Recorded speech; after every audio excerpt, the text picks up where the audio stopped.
Hello biology students, this is Miss Sechrist, and today we are going to go over the green handout that you should have gotten on Tuesday in class, titled Photosynthesis. So this is just an overview of photosynthesis, and then you guys are going to dig in deeper with some readings, some videos over the next few days while I am actually out of town.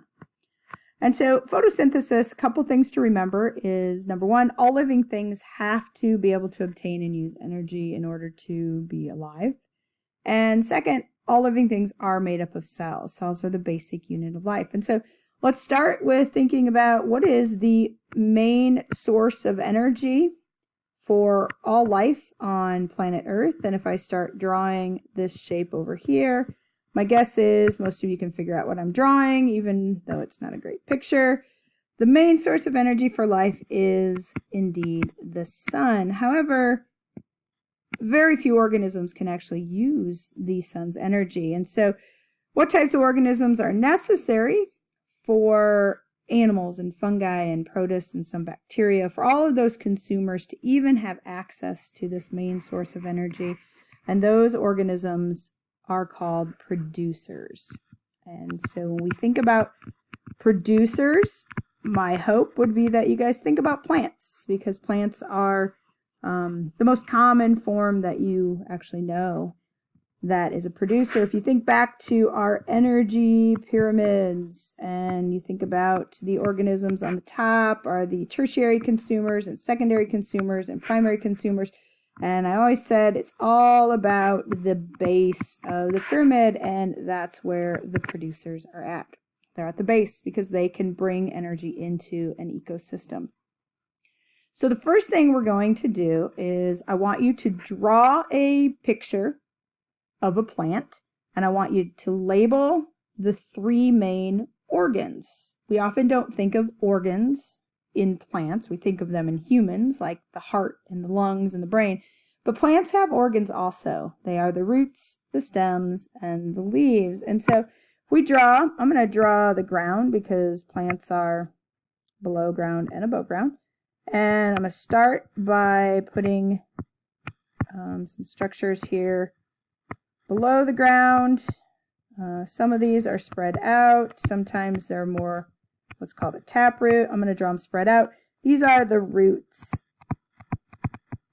The job of the root is to anchor the plant to the ground.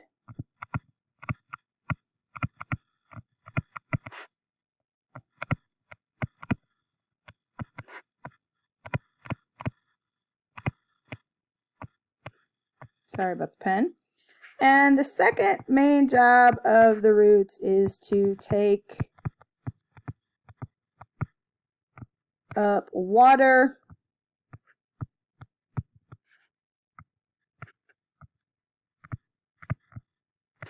and minerals.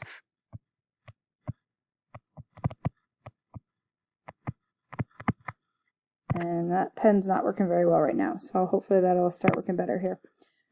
Take up some water and some minerals. Okay, so that's the roots. The roots anchor the plant to the ground, and then they also take up water and minerals. The next part of the plant is the part that actually holds the plant up towards the sun, but its actual main job, besides holding the plant or the leaves up to the sun, is to transport. And so this is the stem. The stem of a plant, it is a transport system.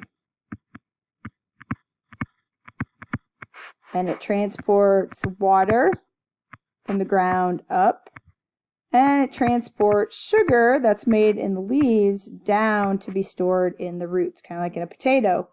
Potato plants, the sugar is made in the leaf, but it is stored in the roots as a potato.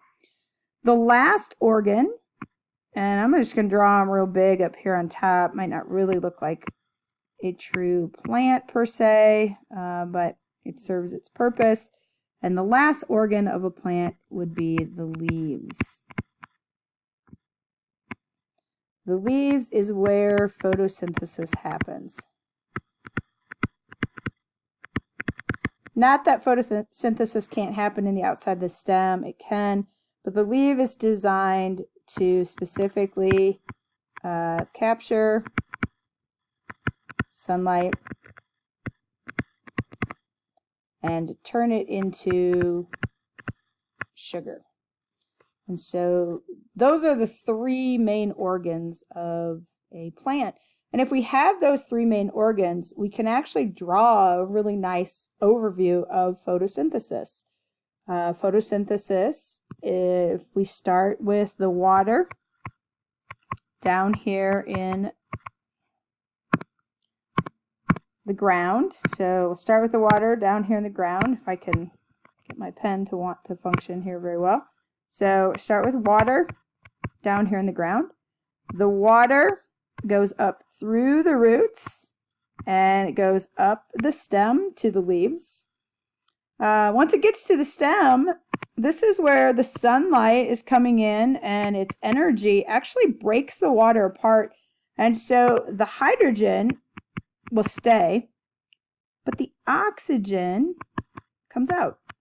It finds a buddy and it comes out as O2. And so there's the first part of photosynthesis. Water goes in, the sunlight breaks it apart. Because chlorophyll's there, it can capture that sunlight, hold its energy, break water apart. It releases oxygen, and the hydrogen hangs out there for a molecule to grab onto it and complete the process of photosynthesis.